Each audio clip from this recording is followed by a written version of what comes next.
Hello, I like money.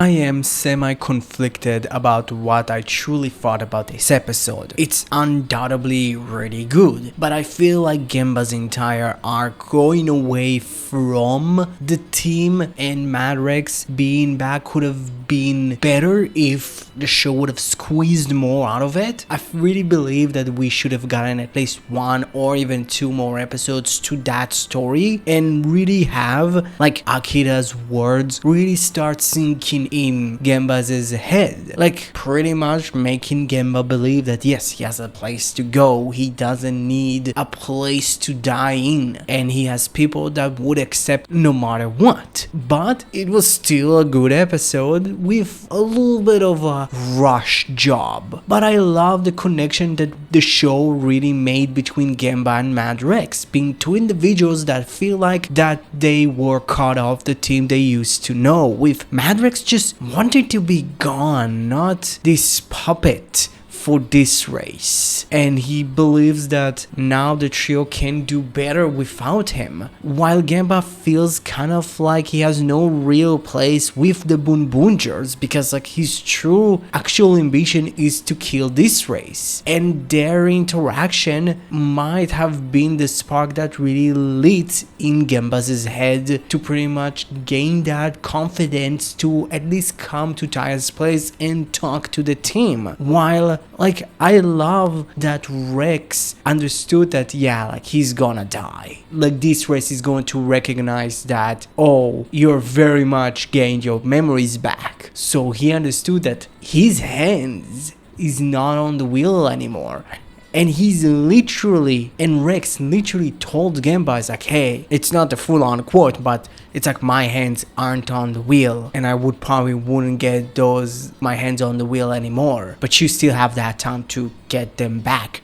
Which, if this show wouldn't kill Madrex like halfway through the first arc of the show, it would have been like so cool, because it's like it's a Taya thing to say, so they could have really draw the connection between Taya and Rex. It would have been better, genuinely, because both of them have a lot of parallels to them, with both of them kind of recruiting their team, just watching them wanting to fight and wanting to protect what they believe in, which is fucking great. While I love the moment where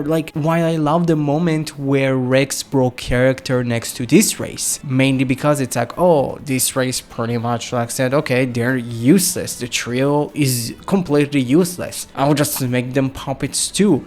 Like, it shows that even with Rex's very short time being in the show and short character interactions he really had with the trio, it shows how much he really cares for them. And again, should have been there from the start, or at least should have stuck around after like a Boon Robo night debut. Like, I don't believe they should have killed him. They should have maybe injured him and have those three characters really interact again. But again, it's fine. And I love that, like, it gives this race this very kind of unnerving type of theme to him. It's like, oh, okay, you got your memories back, fine. And he gives them a little thing that would power him up, but doesn't really matter. Like, he can beat the rest of the Boonboomgers, but he's a ticking time bomb pretty much, which is like really fucking cool. How much this race as a character is kind of like Cannonborg, but just he appears more and he has way more, like, and at least he has some sort of relations to one of the characters, he kind of semi gets to the same wall as Kenningborg. So I kind of wish that maybe Kenningborg was maybe second in command to Speedo, being like the leader of the gang, just saying. But like using Madrex in that position was really cool. And the scene when Bundarios and Sabio are pretty much telling Gemba is like, hey, like you got a place to come back to. Like you're beloved here. You're welcome. Like you don't need to run away. You don't need to do anything. Just come back. Like Taya believes in you. The rest of the team believes in you. Why the fuck are you not believing in yourself? Which is like a great thing to do, and it shows how much they care for him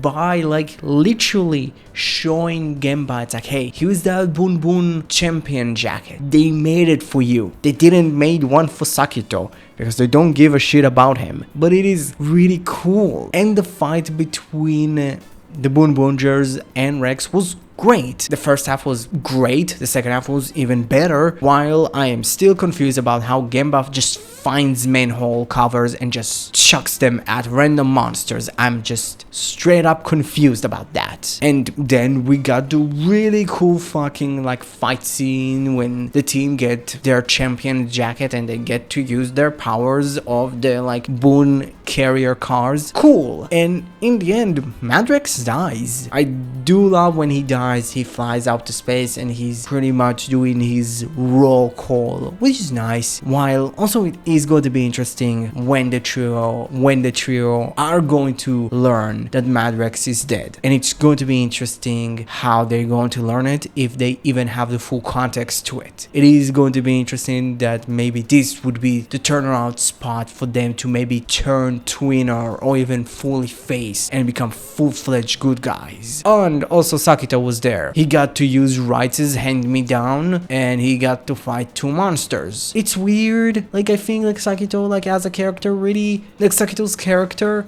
really was helped by Gemba's story, and it kind of feels odd that he's just chucked to the side like nothing. I don't know, but yeah, like I think this episode could have been a lot better if last week's episode, specifically the scene between Akira and Gemba, would have given more time. But yeah, overall this episode was fine. This episode even was great. This one gets an A. So let's talk about the champion jackets. To tell you the truth, they're really cool. Like I like them. They really add a lot to the suit, because like the suit now kind of like feels more complete with the jackets, to be completely honest. Like I would have like maybe have the regular old jackets but have them a little bit zipped up. It's like not fully, but like to kind of like maybe like belly button height, at least for some of them. Like I think it would have looked better if some of them were at least zipped up. So, what you thought about Boonboomger episode 34? Comment below, let me know. If you liked the video, please like it. If you haven't subscribed yet, please help your subscribe button achieve its true goal of becoming a subscribed button. Don't forget, you're the only one that can prevent forest fires. Thank you very much, and have a great rest of your day. Bye bye!